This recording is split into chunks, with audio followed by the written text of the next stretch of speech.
Last time, I tried to explain both his debt to Neoplatonism, which provided the catalyst for his seeing the truth of Christianity, and his criticism, the shortcomings of Neoplatonism.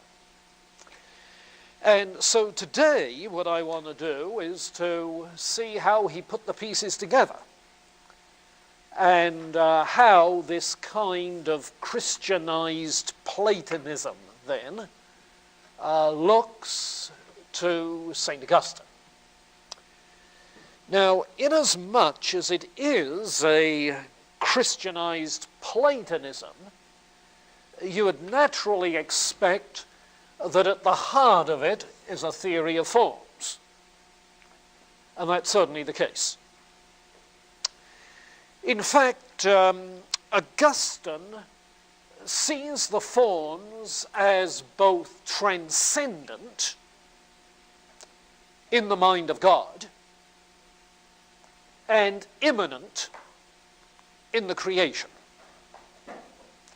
And of course, it's the Neoplatonic note rather than Plato as such that makes that so possible by virtue of the Platonic conception of emanation. So that in the mind of God, the forms are thought of as eternal truths, rationes aeternae, eternal thoughts, eternal truths. Yes, they are archetypes, patterns in the mind of God. That notion was first introduced by the Middle Platonists. In Augustine's language, this is the same thing as talking of the eternal wisdom of God, the foreknowledge of God, his eternal counsels according to which he created and works in the creation. So the rationes aeternae. And in the creation itself, rationes seminales, that is to say, seminal reason, seminal forms, seminal truth. As it were, the seeds that give capacity for development in nature. And in his long, long work on the literal interpretation of Genesis, interesting work, he tries not only to comment on the Genesis creation account, but he weaves it together with this theory of forms. You see? So that all subsequent kinds of things in creation are in seminal form at the original act of creation, and subsequently develop. But these seminal forms then are the forms which give order, nature, to various species of things. So if you want to know the nature of a species, the essence of something, you have to know the forms. Well, that much we can see quite readily because it is so much in the Platonic tradition. But that immediately starts posing the epistemological questions. How can we know the forms? And of course, in the work of Plato, you get one answer by dialectic that enables us to recollect what's innate. But for Augustine, they're not innate within the human mind. In Aristotle, you get another answer, inasmuch as the forms are immanent within things, within particulars, by abstracting the forms in thought from our experience of whole classes of particulars. But No, that's not Augustine either. He's too Platonic for that. So the question then is still, how is this going to be? Actually, different interpreters of Augustine have come up with different theories.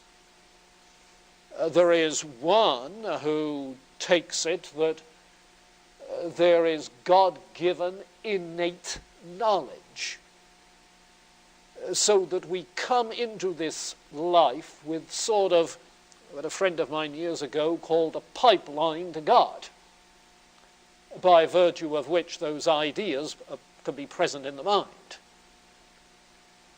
That doesn't seem to be the way that Augustine talks. There's another view that somehow or other the human mind is able to gain direct access into the mind of God and know God's thoughts as they are in God's mind by virtue of some amazing kind of illumination. But of course this would mean that the soul directly beholds the very essence of God. And Augustine certainly doesn't say that. He sees a lot of mystery concerning the nature of God. And in any case, since we're talking of a general human knowledge of forms, that would have to mean that the most pagan of unbelievers who have knowledge of forms know the essence of God. And that didn't seem right either for the Christian Augustine. So what is the account? And Stumpf presents it, although he makes it sound a little bit like Aristotle. Copleston does a good job of setting it forth. The point is not that we gain direct access to the mind of God. No, that's not it. The point is rather that God illumines the human mind, sheds light on the mind so as to enable us to see, to recognize the forms, the natures of things in the world of particulars, they being immanent there. The difference from Plato is that we do not grasp forms in their transcendent status. The difference from Aristotle is that we do not simply, by ordinary natural exercise of the human mind, abstract them from experience of particulars. It takes illumination, divine illumination, which Aristotle didn't see. So what Augustine is saying then is that all human beings have access to eternal truth concerning the nature of created things by virtue of a general kind of illumination of the human mind. And Augustine is apt to quote Bible texts to support his views, and he quotes John 1 about the Logos, the light that lighteneth everyone that comes into the world. A universal, general illumination by the divine Logos. So notice then that the Logos doctrine becomes very important at that juncture. The epistemological function of the Logos in enlightening the mind, as well as becoming important at this juncture, the Logos who orders the creation. You see, the metaphysical functioning and the epistemological functioning of the Logos, both. So then, what you have in human knowledge is, if you like, a divine human concursus The term concursus is often used subsequently by theologians to talk about the way in which divine activity, along with human activity, these two concurring,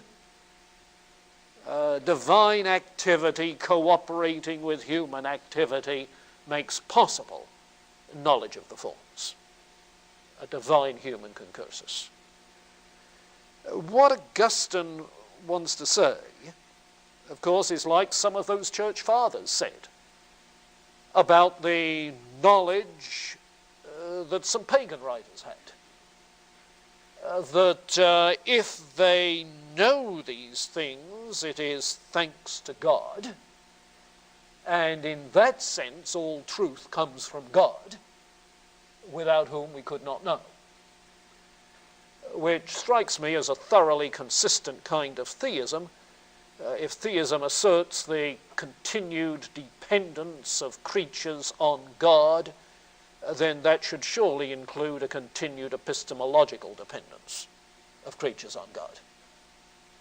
And so Augustine is talking about that epistemological dependence, the divine human concursus, God cooperating with human activity in making knowledge possible.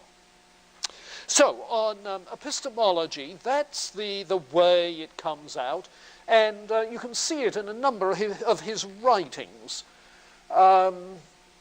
In a book of his called Against the Academicians, well, let's say Against the Academics. By the academics, he refers to the skeptics of the academy. You remember that in the history of Hellenistic skepticism, there was the original Greek skepticism.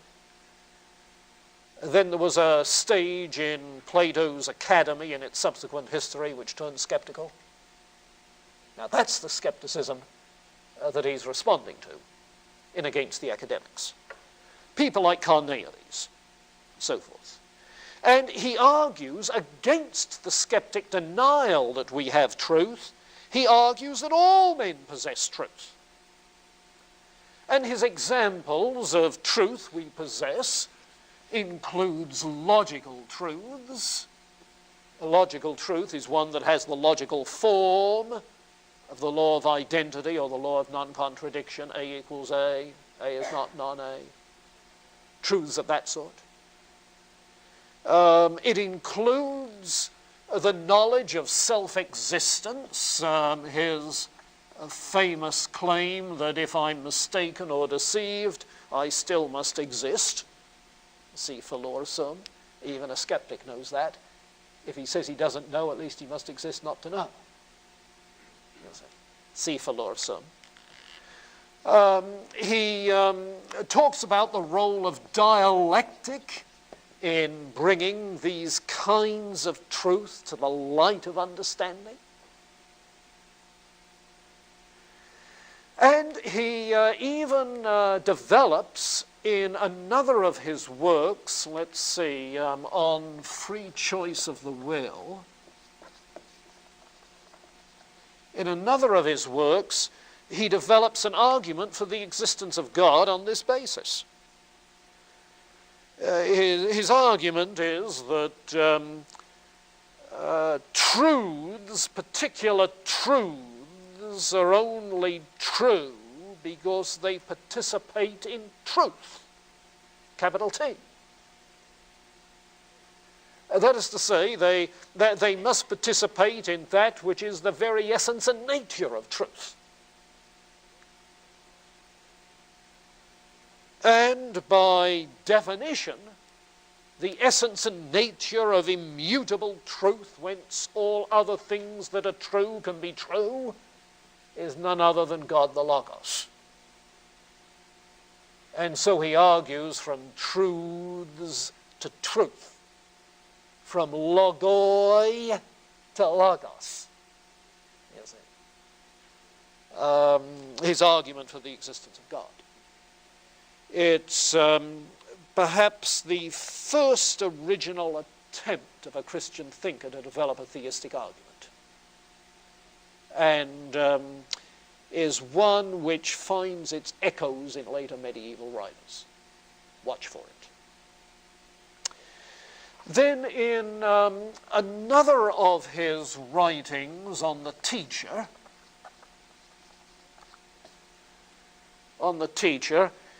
he asks how it is that we learn, and what is the function of language in this? And he comes up with a question, a form of the question, which reminds us of Gorgias, the old sophist skeptic. You remember Gorgias, who had said, nothing exists. If anything exists, I couldn't know it, and if I could know it, I couldn't communicate it. Well, as Augustine poses the problem, it's this way. If you already know the meaning of my words, I'm not telling you anything you don't know. If you don't know the meaning of my words, I cannot tell you anything you don't know. So how can I teach you? Now, admittedly, there's a terribly simplistic conception of language that underlies that, and of how we learn language, and so forth. But he's posing that sort of dilemma. His point is that it's not the teacher without that teaches us, but the teacher within that teaches us, illumining the mind to the truth. And the teacher that teaches within is the Logos, enlightening the mind. It is Christ who teaches within. He is the teacher. So the way in which Augustine develops his epistemology hinges on the epistemological function of the Logos. And you cannot help but notice how he just unequivocally equates the Logos with the Christ, drawing on that prologue to John's Gospel. Any question, comment there? It's a fascinating kind of picture to see how he brings the pieces together. Okay, what about the human soul? What about the human soul? Well, in the first place, the soul is not a material thing, as the Stoics and Tertullian had thought. It's, of course, an immaterial substance. Again, the soul is not some pre-existent eternal thing, as Plato had thought, and Origen had followed Plato. And his reason for denying that is that the soul is subject to change. It may not be a spatial thing, a material thing, but it's a temporal thing, and is subject to change. Incidentally, he explores three views about the origin of the individual soul. One is the theory of pre-existence, which he rejects, and by and large Christian thought has rejected through the centuries. Few exceptions. He considers the Traducian view of the Stoics, that the soul is transmitted in physical reproduction, that Tertullian had accepted. And he considers the creational view that the individual soul is separately created by God at some point following conception. And he fails to make up his mind between the last two. So he's not sure about the origin. but he is sure that it's not pre-existent. That is to say, a human person is a rational soul using a body. And that's a phrase that he uses sometimes, a rational soul using a body. Later in his writings, he seems to think that doesn't give the body its full place. And he tends to say a rational soul with a body. So you are soul and body, not just soul using a body. That using a body sounds too Platonic. But it's the whole person that is the rational soul and body. Yet at the same time, he wants to say that the soul alone must be thought of as an immaterial substance, therefore capable of separate existence. And so the immortality of the soul is by virtue of the fact that it is an immaterial substance, part of the composite substance, which is the whole person. And as a result, he's quite happy to use some of Plato's arguments for the immortality of the soul. As, for instance, the argument that the soul, being immaterial, non-spatial, is indivisible. If it's indivisible, it's indestructible, therefore immortal. You remember that in Plato. He argues that one in his soliloquies. But he also has a dialogue on immortality, where he uses another Platonic argument that it's the soul that gives life to the body, and the life-giver, being life-giver, cannot die. Because the body depends on the soul. The soul doesn't depend on the body. And not depending on the body, the soul survives the death of the body. So his arguments for immortality essentially are Greek philosophical arguments. And similarly, his view of how the soul rules the body. Those who, like the Stoics, had a materialist view of soul would think of the soul as spatially diffused throughout the body, energizing and enlivening the senses and functions of the body. But Augustine's clear-headed enough to see that if the soul is immaterial, it cannot be spatially diffused. You see. So rather than ruling the body by diffusion, it rules it by giving attention.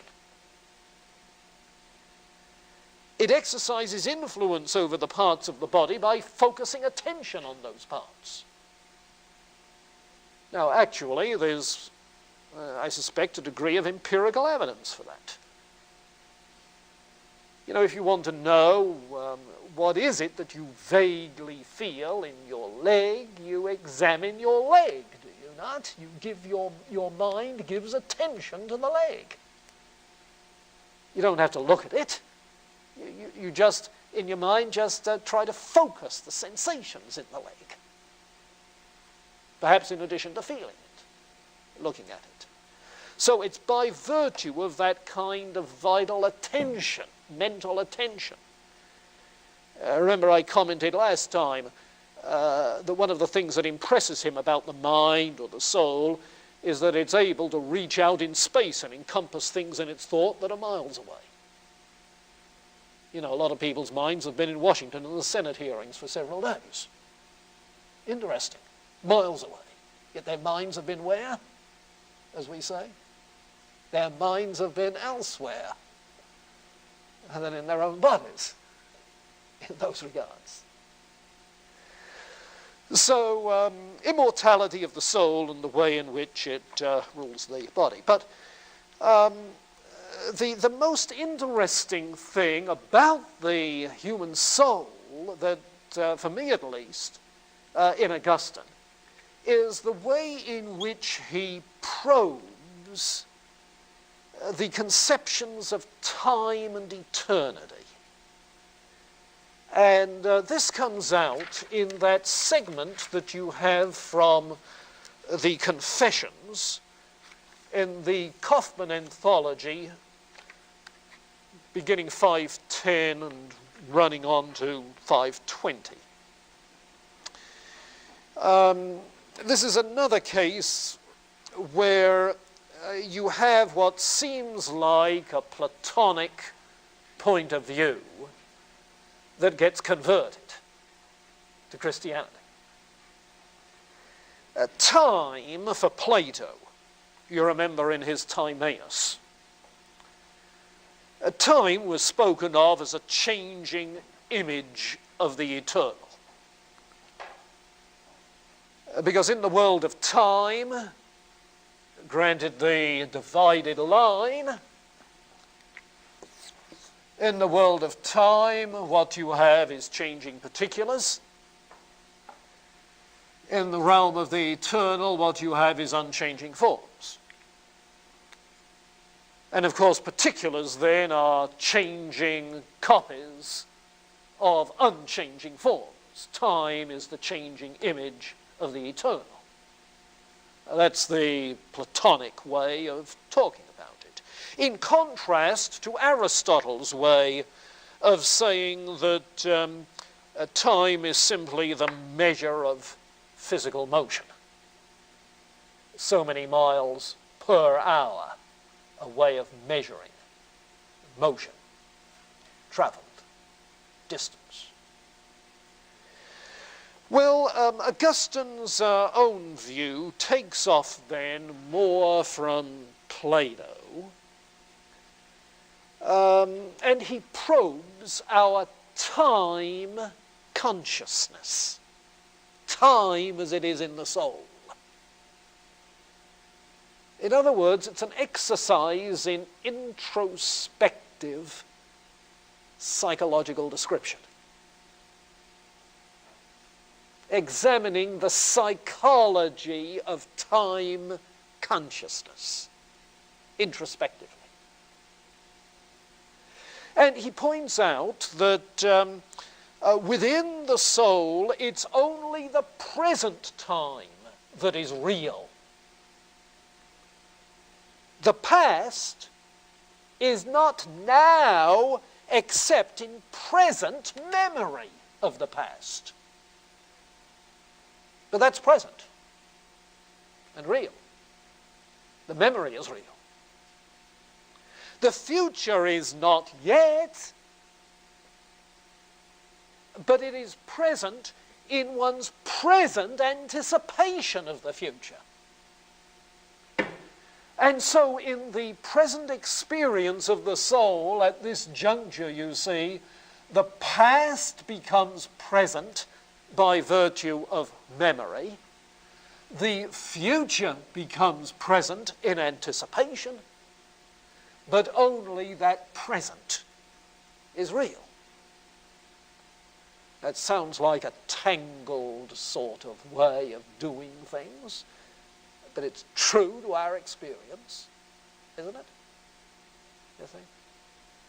You now can enjoy anticipations of the future.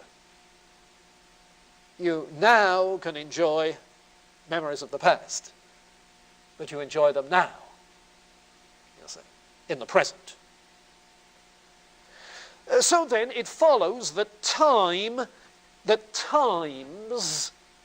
past, times come into existence and pass away. Time is the realm of change, of becoming and passing out of existence. The realm of generation and disintegration. Time. That's the Augustinian view of time. Do you catch that Augustinian note in the familiar hymn that goes, change and decay in all around I see? Change and decay in all around I see. Okay then, it's the present time that is real, yet by the same token, all times are present in the soul. The past is present, the future is present.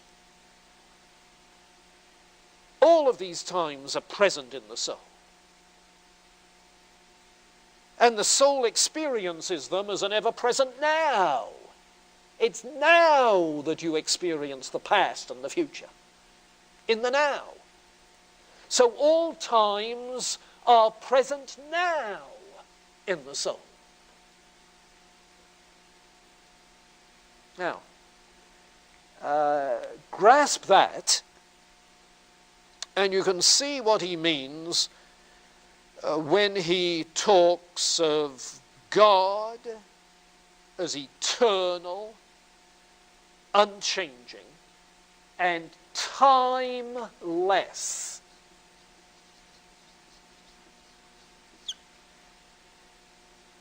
God as eternal, unchanging, and timeless. Because if there is no change in God, following the Greek model, if there is no change in God, then there is no past that has ceased to be in God, or any future that hasn't yet come into being. God is without change, therefore without, in that sense, time. Nothing changes in God or in God's thought, because all the time he has perfect knowledge of all our past times and future times. He is in that sense beyond time, timeless himself. Yes, God's knowledge then is of timeless things, of timeless exemplars. God's knowledge is knowledge of the forms of those timeless exemplars which do not come into being or pass out of being. And he knows particulars through knowing the forms which give them their being. So when God created the heaven and the earth, he created change and times that become past, that come and go. So then, human life is distinct from the divine life. Human knowledge is going to be different from the divine knowledge. And even our knowing of eternal truths is going to be different from God's direct and intuitive knowledge of those eternal truths. The human soul, then, is in the realm of change. Does that come together? After reading Dr. Seuss at that hilarious evening last night, I'm wondering whether what you're hearing is the rattle of words or the ideas today.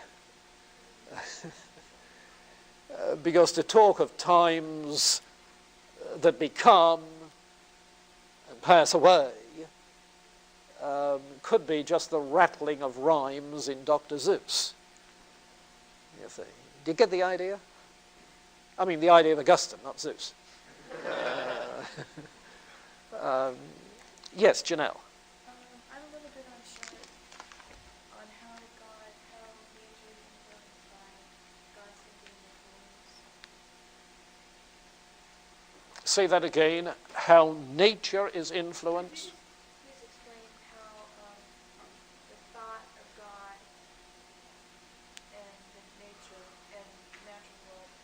Oh, okay. God's thought consists of the rationes aeternae, those eternal truths in the mind of God. What God thinks is unchanging forms. Okay. Now, when God creates a world of change, you see, what he is doing is creating a world that participates in those archetypal forms, yes. A world that is ordered with the presence of the seminal forms, the rationes seminales. But in a world of change, its embodying of those particular forms is something which comes to be and passes away. Okay?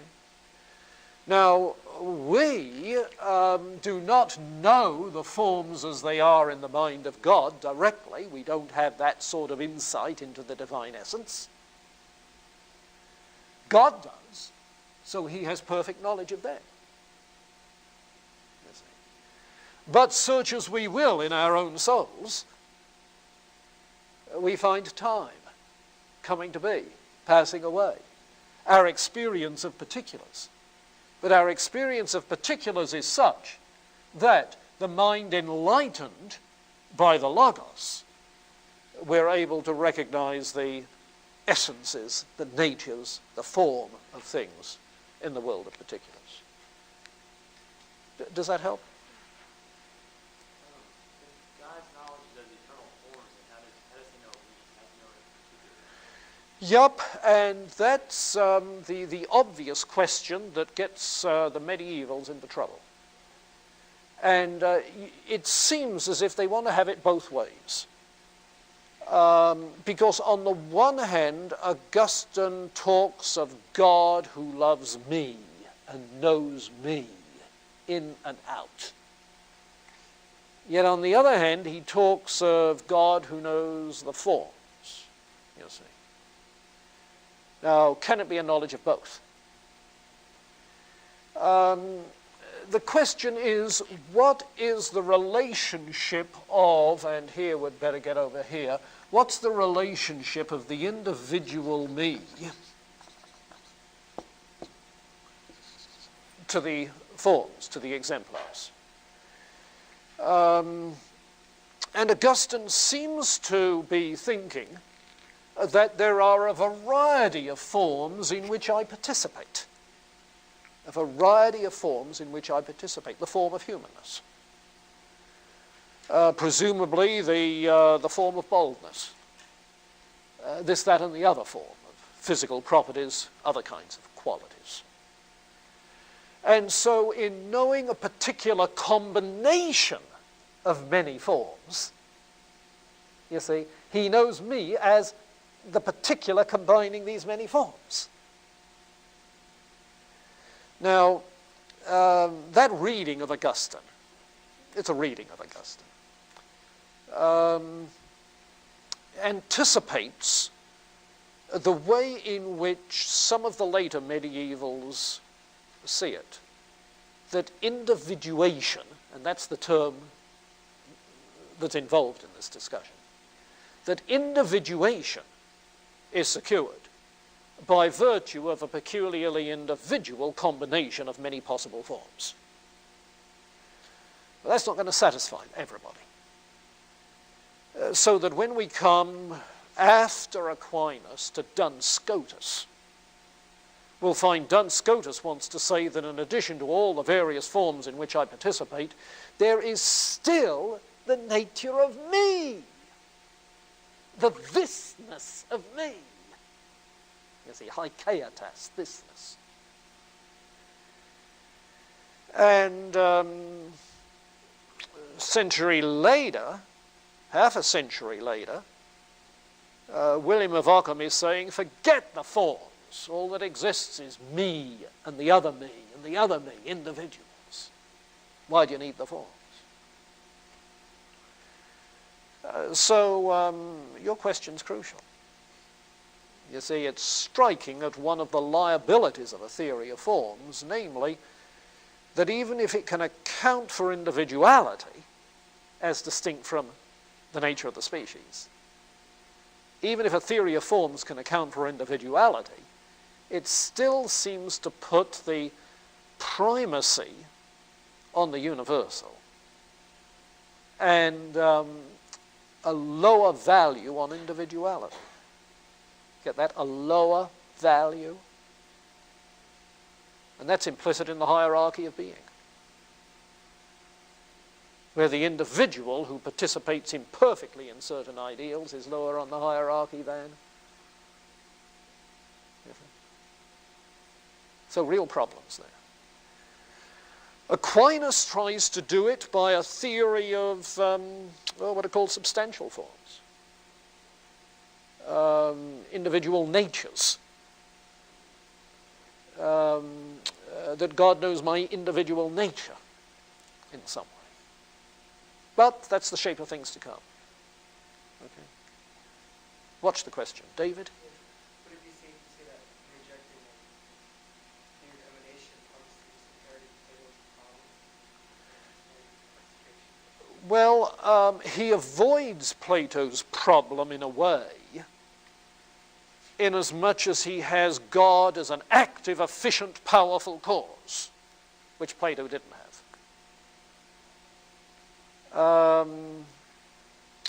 But he perhaps loses the advantage of Plotinus that individuality is generated by the process of emanation. Yeah. I think one could respond that for Augustine, what God creates, however, is always individuals.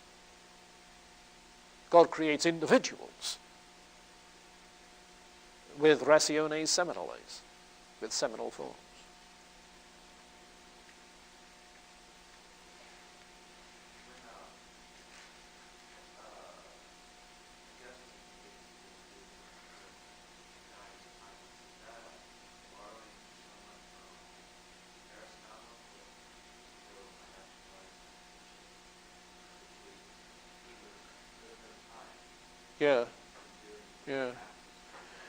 Yeah, I suppose it might be, though you don't find Augustine referring to Aristotle.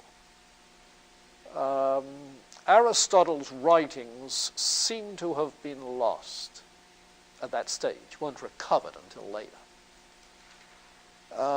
So any Aristotle that he knows would be via the Aristotelian elements in Plotinus. You see. So you're right in sensing something there, although the conception of eternity as timelessness, unchanging, goes back to Plato himself. You see. The debate continues in philosophical theology to this day as to whether God is timeless or not. You get basically two different views of eternity. One is that eternity is timelessness. The other, that eternity is everlastingness. Everlasting? Yes, through succession of times. You see. And by and large, the Platonic influence is towards timelessness. And I think, in many cases, the Aristotelian influence.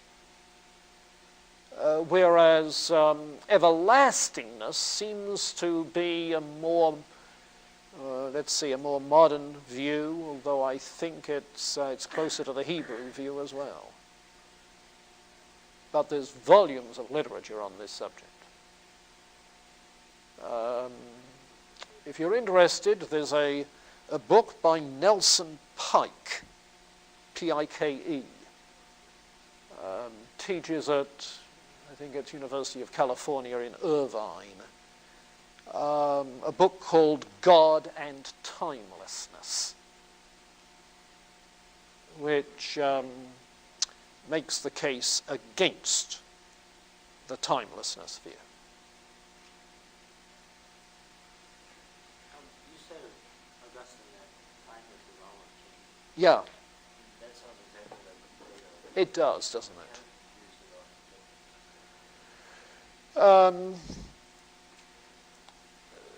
I'm not sure that there is difference, you see, and it's by virtue of buying into the theory of forms, which are unchanging and eternal, that Augustine also buys into the view that God, essentially the form of all forms, is unchanging and timeless.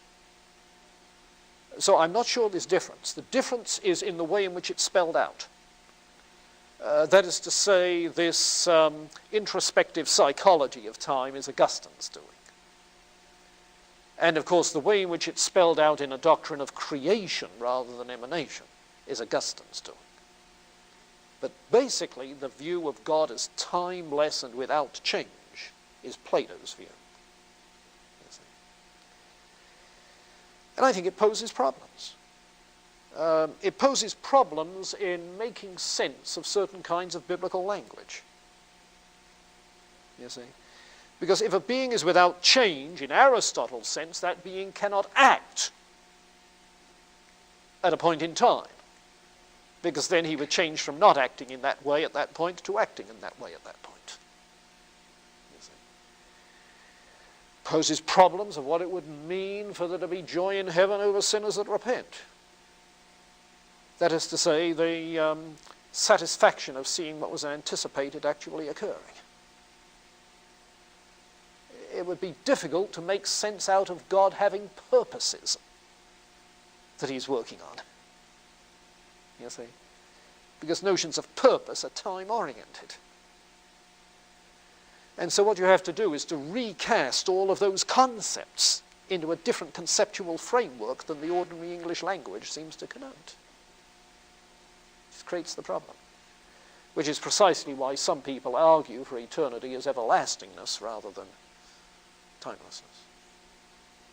And I prefer that latter view, everlastingness. Yeah.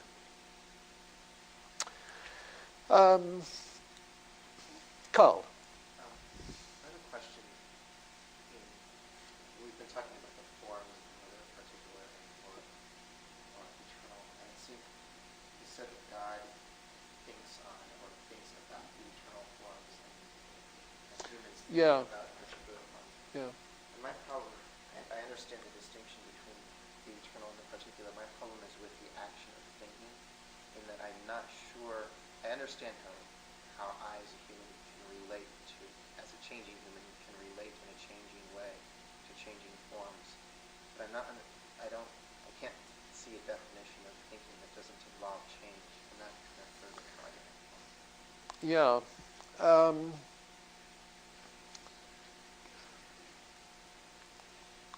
Certainly thinking in the sense of following a line of argument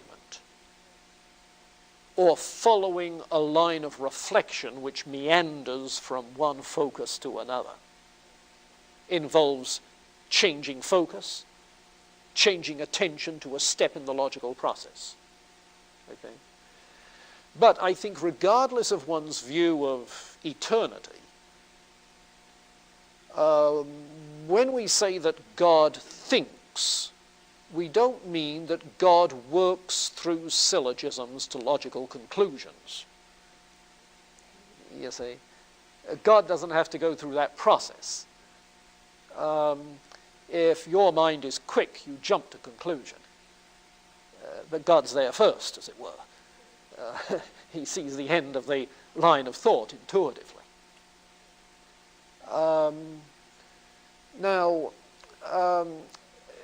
if you're thinking, however, of God being omniscient, all-knowing, does that mean that God has, in his active, conscious focus of attention, and I'll add, at all times, for the sake of those who think of eternity as everlastingness, does that mean that God has all things at all times in the active conscious focus of his attention? so that there is no change in the focus of his thought. You see. Well, that's where the difficulty in making use of the ordinary language statements of Scripture, for instance, creates problems. Because what would it mean that, for instance, God saying, "Their sins will I remember no more"? Or what about the figure of speech, that it repented God that he had done such and such? You see, it seems to talk of a change of mind. You see. So I think the language of timelessness in God's thought, while it can handle very easily the notion that God doesn't have to work through syllogisms, it seems to create difficulty in the sense that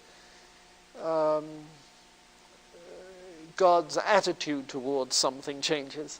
That would have to become simply phenomenal language, the language of the way it appears to humans. You see. But in reality, well, what is it in reality? And you get a kind of stuck with a kind of metaphorical language in talking about God, and begin to wonder whether you're really doing theology or just anthropology when you talk about God. You're talking about our experience, right? You're talking about God. You see the problem? It's the kind of problem that Kant and Kierkegaard and others run into. Modern theology is very much aware of.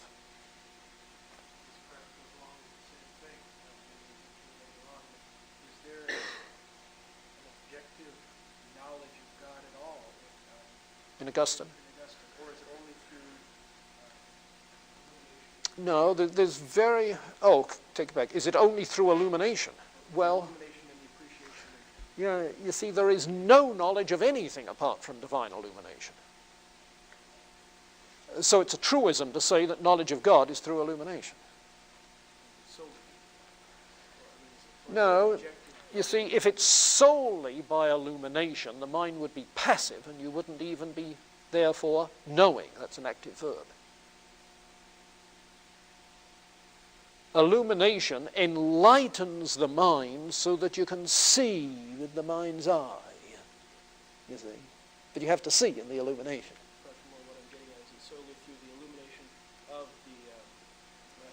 Yeah, okay. How do we know God? Yeah, that is to say, reflecting on the creation, its beauty, its order, its forms, yes, one comes to conceive of the source of beauty, goodness, order, form, in which all the creation participates. Okay?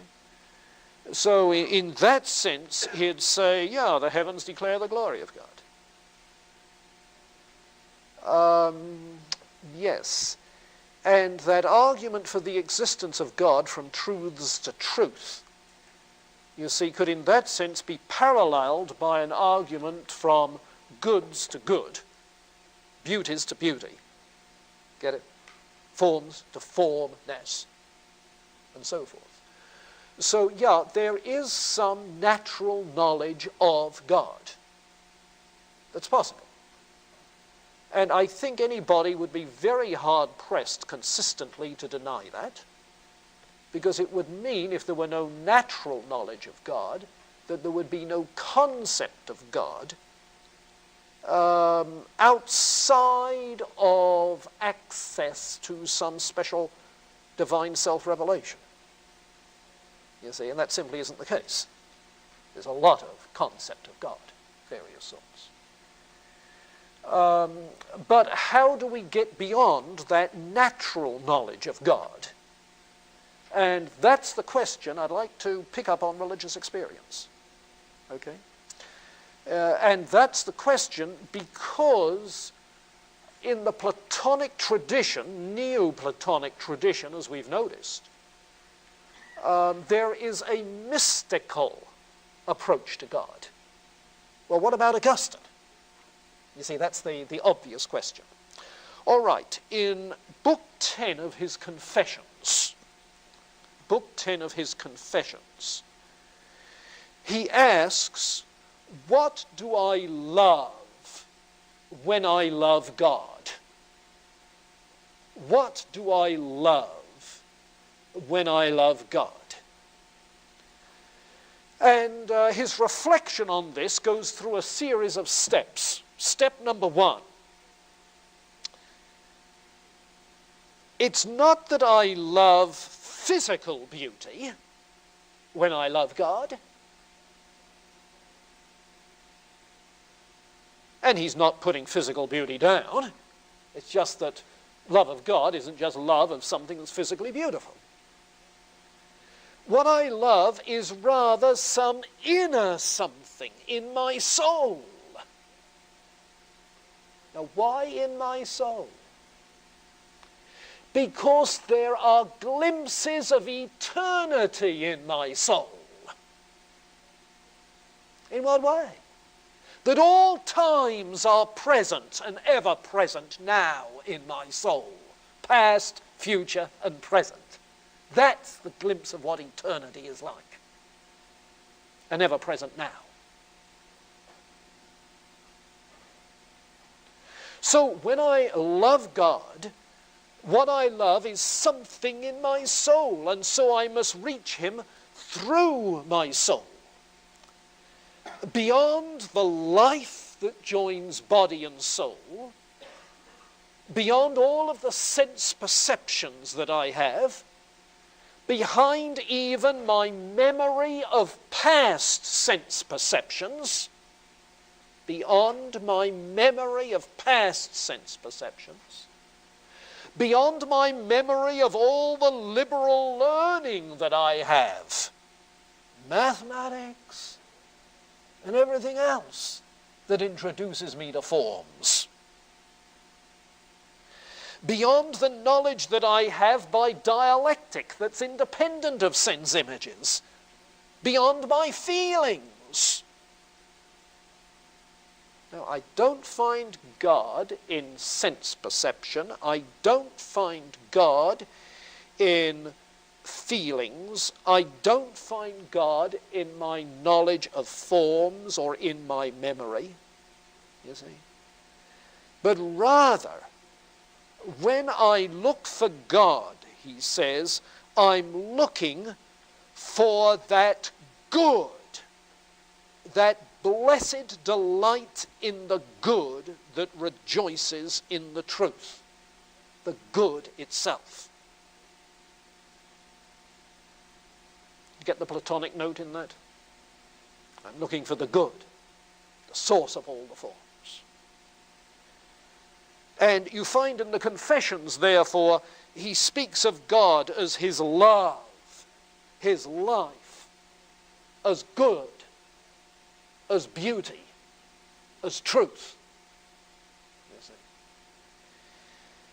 And is there something of a mysticism? Well, I'm tempted to say yes and no.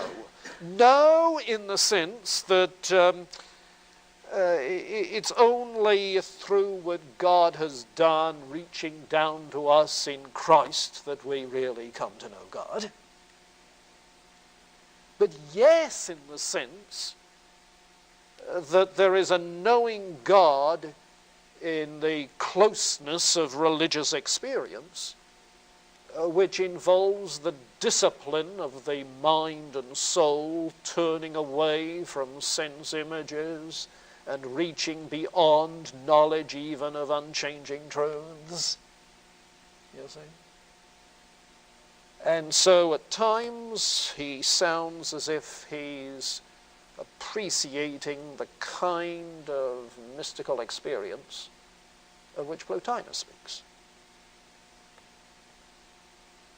Now, I grant you that's ambiguous. Yeah, because I think Augustine is very ambivalent about it.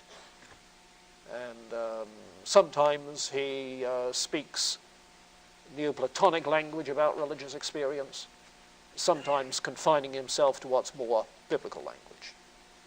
But the two, at least in the Confessions, which is talking about religious experience, are so closely interwoven and blended, he doesn't seem to distinguish them. Okay? So I guess the answer is, it's ambiguous.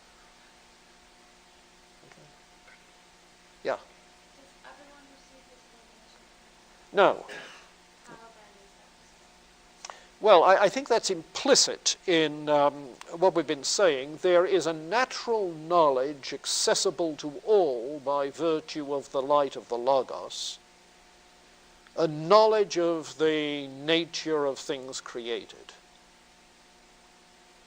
There is a natural knowledge of the existence of God available, as indicated, for instance, by his argument concerning the existence of God.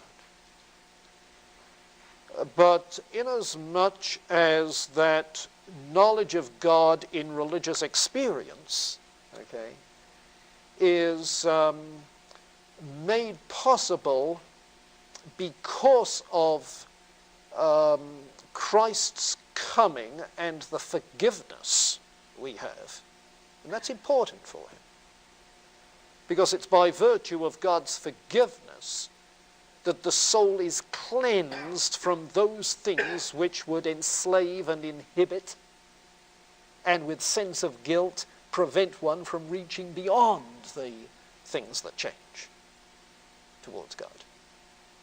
You see? So you have to simply say that Augustine is very conscious of the role of the gospel in our knowledge of God. Yeah, very conscious of it.